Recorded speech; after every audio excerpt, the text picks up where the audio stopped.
जी सबसे पहले मुझे एज अ फैन व्यूअर मैं बात करूँ, मुझे ऐसा लगा कि कुछ वक्त और आपको देना चाहिए था उस घर में, क्योंकि सडनली ये जो हफ्ता जो मिड वीक से जो आपकी जो गेम थी, कुछ बदलाव आया और आप खुल के आ रहे थे, थोड़ी बहुत आपने बातें भी की।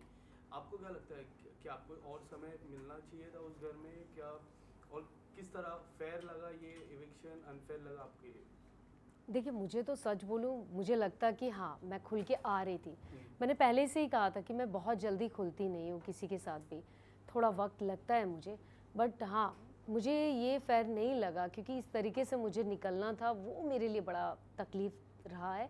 बट एक अच्छी चीज़ मेरे साथ ये हुई कि निकलने के बाद लोगों के नज़रिया बहुत बदले हैं, ऑडियंस का नज़रिया बहुत बदला है। जो कि बहुत पॉजिटिव रहा है मेरे लिए। सो विच इज़ वेरी गुड मेरे लिए कि लोग ने एक अच्छा सोचे हैं मेरे लिए, वो जानना चाह रहे थे मेरे बारे में शायद, या मेरी पर्सनालिटी को जैसा भी देखना चाह रहे थे वो शायद मैं दिखा रही थी। सो उसी बीच में वो मेरे साथ ये सारी चीज़ें हो गई, यस। क्योंकि मुझे लगा कि जो गलत चीज़ हो रही है तो मैंने उसके लिए आवाज़ उठाया। सो शायद मेरी आवाज़ को दबाया जाने की कोशिश कर रहे थे, और वही हुआ कि मैं खुल के इसी वजह से आगे नहीं आ पाई। टास्क की मैं बात करूँ, सबसे पहले टास्क जो पुनीत काफ़ी पुनीत को लगा कि काफ़ी अनफेयर हुआ।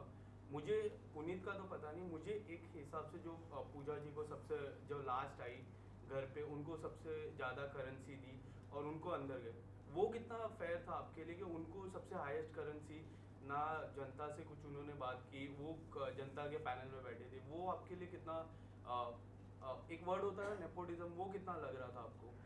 बिल्कुल सही कहा। पुनीत का तो देखिए मैंने पहले दिन भी साथ दिया था, जब इन उसको नॉमिनेट किया था, तो पूछा गया था कि कौन चाहते हैं उसको उसके सपोर्ट में, तो मैं खड़ी थी उसके सपोर्ट में। वो क्रिएटिव बंदा है, इसमें कोई शक नहीं है, वो उसका सपोर्ट मैंने पहले भी किया, पर कुछ चीज़ें उसकी गलत थी।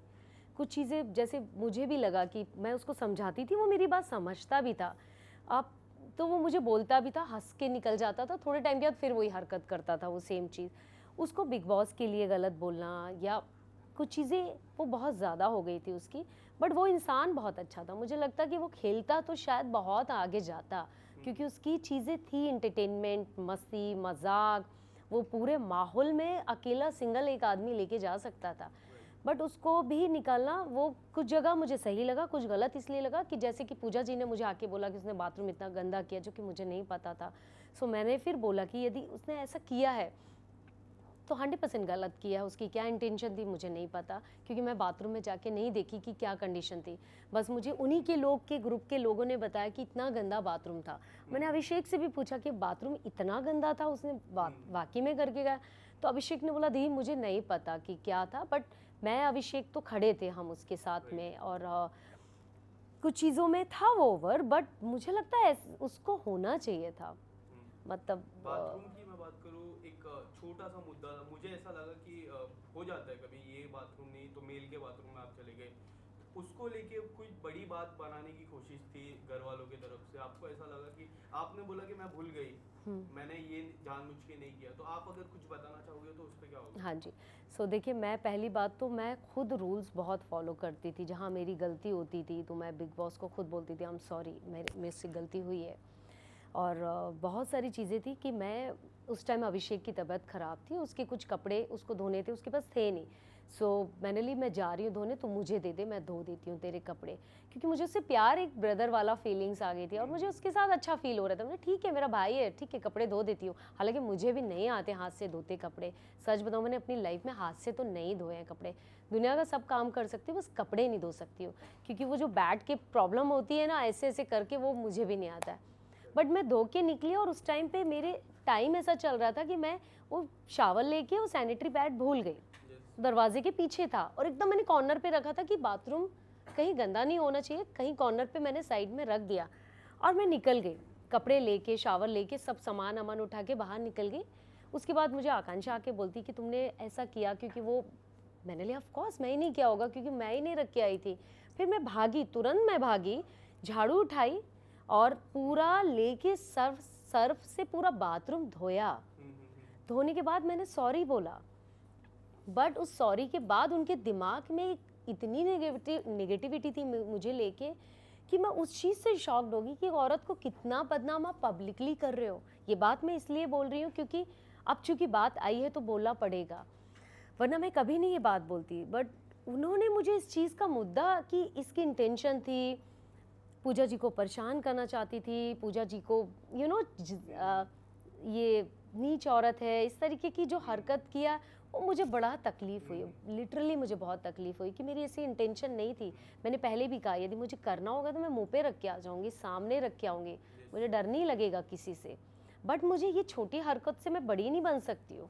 मुझे जो गलत लगा तो मैं नॉमिनेशन में मैंने उनका नाम लिया, बट ये छोटी चीज़ नहीं कर सकती हूँ मैं।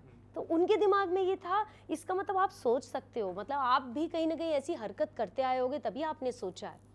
सो मुझे ऐसा लगता कि ये जो चीज़ें हुई है वो बहुत ही छोटी हरकत थी। इन पूजा जी ने आपको एक नाम से भी पुकारा जो काफ़ी लोगों को, लाइक आपके जो फैंस को है वो काफ़ी अनफेयर लगा, विक्टिम कार्ड। आपको कितना लग रहा था कि वो नाम आप डिजर्व नहीं कर रहे थे? क्योंकि आप जो थे, आपने, मैंने देखा कि आपने जो डिस्कशन भी किया, आपने ऑन पॉइंट डिस्कशन किया। फिर जो नवाज सर की मैं बात कर रहा हूँ, फैमिली को लेके, बच्चों को लेके डिस्कशन किया, छोटे बेटे को लेके डिस्कशन आपने किया कि वो थोड़ा समझदार नहीं है, ये सारे डिस्कशन आपने किया। तो आपको क्या लगता है ये सारे डिस्कशन जब हम देखते हैं 24 घंटे में देखते हैं, जब एक एपिसोड आता है तब देखते हैं, और ये एक नाम आता है, तो कितना अनफेयर हो जाता है आपके? देखिए पूजा जी विक्टिम जो कार्ड उन्होंने मुझे यूज़ किया नाम, वो खुद यूज़ कर रही हैं। जब मैंने उनको नॉमिनेट किया उन्होंने बोला मैं महेश भट्ट की बेटी हूँ। सो किसने यूज़ किया वो तो सबको, ऑडियंस को पता है। आप पूजा भट्ट हो, आपकी खुद की पहचान है, आप खुद इतने बड़े स्टार रहे हो, आपको ज़रूरत नहीं है महेश भट्ट जी का नाम लेने की। मुझे ज़रूरत हो सकती है नवाजुद्दीन का नाम लेने की, क्योंकि मेरी कोई पहचान नहीं थी। तो विक्टिम कार्ड तो आप खेल रहे हो, आप दुनिया को दिखा रहे हो, मतलब आपकी खुद की कोई पहचान ही नहीं है। आप महेश भट्ट जी का क्यों नाम ले रहे हो? आप बोलो ना मैं पूजा भट्ट हूँ, खुल के बोलो सारी चीज़ें। क्योंकि मैंने आपका गलत चीज़ का साथ दिया तो आप मुझे डरा के बोलोगे मैं महेश भट्ट की बेटी हूँ तो मैं डर जाऊँगी? मैं किसी से नहीं डरने वाली हूँ, मैं डरने वाली लड़की हुई ही नहीं। मेरा जो नेचर है मैं अपनी बात रखूँगी, पहले भी रखी और हमेशा रखती आऊँगी। चाहे सलमान जी ने भी मुझे बोला हो, मैंने उनको सॉरी बोला, पर वहाँ वो भी गलत थे, क्योंकि सलमान जी ने और भी तो लोग बोलते आए, उनके लिए तो कोई बात नहीं किया। और भी तो लोगों ने बात किया, उनके लिए नहीं बात किया। आपने टारगेट किया क्योंकि आप एक स्टार और एक स्टार का सपोर्ट कर रहे हो। सो मैं उस जगह पे बोलूँगी कि यहाँ पर ये सब चीज़ें हैं इंडस्ट्री में, जो चल रहा है वो सारी चीज़ें वो है इंडस्ट्री में। मैं तो बोलूँगी, खुल के बोलूँगी, मुझे डर नहीं लगता इस चीज़ से, तो है इंडस्ट्री में। दिखता है वो भी। आपने अब जो नॉमिनेशन का टास्क था उसमें साइरस को आपने नॉमिनेट किया था, काफ़ी लोग शॉक थे, आपने और अभिषेक ने। और अभिषेक को जब कारण पूछा तो अभिषेक ने कहा कि मुझे और समय चाहिए पूजा, बट मुझे और ऐसा समय चाहिए तो मैं उनको नॉमिनेट करता हूँ। आपका रीज़न भी कुछ डिफरेंट था। आपको ऐसा नहीं लगता कि कई हद तक पूजा जी साइरस की जो गेम है, जो नेचुरल गेम है, वो दबाने की कोशिश कर रही है, और एक जो ग्रुप बन रहा है साइरस जी, पूजा जी, फलक और अविनाश भी बोल सकते वो ग्रुप में, उसमें प्रोफेसर का किरदार वो कई हद तक निभा रहे हैं, ऐसा नहीं लग रहा है? देखिए मैंने आने के बाद तो नहीं देखा उनका कि ये सारी चीज़ें क्या चल रही है, बट साइरस जी को जितना भी मैंने देखा वो एक कठपुतली की तरह नाच रहे पूजा जी के कहने पे। सो वो इंटेलिजेंट आदमी है, इतने मजाकिया इंसान है, खुश रहने वाले इंसान है। हालांकि वो बहुत, उनकी एक डिमांड है, उनको खाना चाहिए।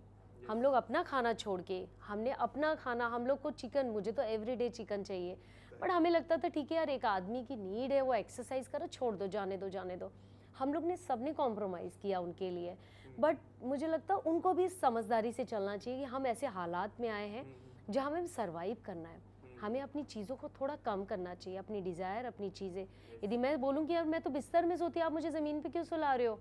मुझे बिस्तर दिया था, बट मैं उस एनर्जी बेबिका के साथ नहीं सो सकती थी।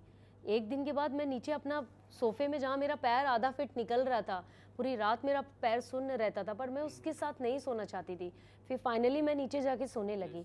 तो मैं भी बोलूँ नहीं यार मैं तो बिस्तर में सोती थी, मुझे भी खाना चाहिए, बट हर सिचुएशन ऐसी थी कि आपको कॉम्प्रोमाइज़ करना चाहिए, हर जगह कॉम्प्रोमाइज़ करना चाहिए। इसलिए नहीं कि आप कहाँ से आए हो, क्या खा रहे हो, उस जगह कहाँ हो वो मैटर करता है। एक टाइम ऐसा आया था कि हम एक एक कप, हमने खिचड़ी भी खाया, सबको हमने एक एक कप, भाई मैं ही दूंगी सबको, एक एक कप ही दूंगी, मुझे भी भूख लगती थी, मेरी भी डाइट है, बट हमने कॉम्प्रोमाइज़ किया। तो ये सब मुझे ऐसा लगता है कि बहुत सारी चीज़ें हमें घर में रख के आनी चाहिए यदि हमें इस गेम में आना है तो। आलिया जी, पर्सनल लाइफ को आपने काफ़ी डिस्कस किया, जिसमें एक पॉइंट मुझे आपसे जानना है कि जो सेकंड मैरिज को लेके आपने बोला कि मैं अपनी लाइफ में कभी सेकंड मैरिज के लिए रेडी नहीं हूँ, और एक तस्वीर आई थी कुछ समय पहले, बिग बॉस के भी समय पहले, उस चीज़ को लेके क्या कुछ कहना चाहोगे? सेकंड मैरिज को लेके, मूव ऑन को लेके आपका क्या जवाब रहेगा? देखिए मैंने खुल के बताया था, और मैंने वो चीज़ पोस्ट इसलिए कि मेरी इंस्टा में मैंने कभी पर्सनल अपनी चीज़ नहीं रखी, और ना मेरी लाइफ में पर्सनल कोई चीज़ थी। और जब आई, मैं उस शख्स के साथ बहुत खुश हूँ। राइट। और मुझे नहीं पता ये रिश्ता कितने दिन का है, बट जितने दिन भी है मैं खुश हूँ उसमें। और ऑफ कोर्स मुझे एक पार्टनर चाहिए लाइफ में खुश रहने के लिए। मेरी भी लाइफ है, आगे बढ़ रही है। इसका मतलब थोड़ी नहीं कि मैं एकदम अब मेरा डिवोर्स हो गया तो मैं बस यही करने वाली, नहीं। मुझे भी एक पार्टनर चाहिए, मुझे भी उसके साथ खुश रहना। मेरा भी दिल करता है घूमने का, मेरा भी दिल करता है कॉफ़ी पीने का, वाइन पीने का, किसी के साथ का टाइम गुजारने का। तो गलत क्या है? Yes. ये मेरी चाहत है, मेरी ख्वाहिश है। तो मैंने अपनी बात रखी लोगों के सामने। हाँ, रही बस शादी की, शादी के लिए मैं बिल्कुल तैयार नहीं हूँ, और मैंने इसको खुल के भी बात किया है। सो ऐसा कुछ नहीं, शादी मैं नहीं कर सकती हूँ, अब इस जन्म में तो नहीं कर सकती हूँ शादी। आलिया जी, एक आखिरी सवाल। कल एक रिपोर्टर ने नवाज सर से पूछा था आपके इविक्शन पे, उन्होंने इग्नोर किया और वो चले गए। आपका क्या टेक है इसमें? देखिए वो उन्होंने इग्नोर किया, क्या पूछा मुझे तो पहली बात तो यही नहीं पता। नहीं, उन्होंने, एक रिपोर्टर ने नवाज सर से कहा कि आप मिड मिड इविक्शन हुए, आप घर के बाहर आ चुके हैं। ये सवाल था, उन्होंने हाथ जोड़ा और वो चले गए। उन्होंने कम्प्लीटली इग्नोर किया। तो इस पे आपका क्या टेक है? वो उनका अपना पर्सनल है, उसके लिए मैं कुछ भी नहीं कह सकती हूँ। उनके दिमाग में क्या होगा, क्या चीज़ें, मैं सच बताऊँ वो चीज़ मैं नहीं बोल सकती हूँ। Yes. या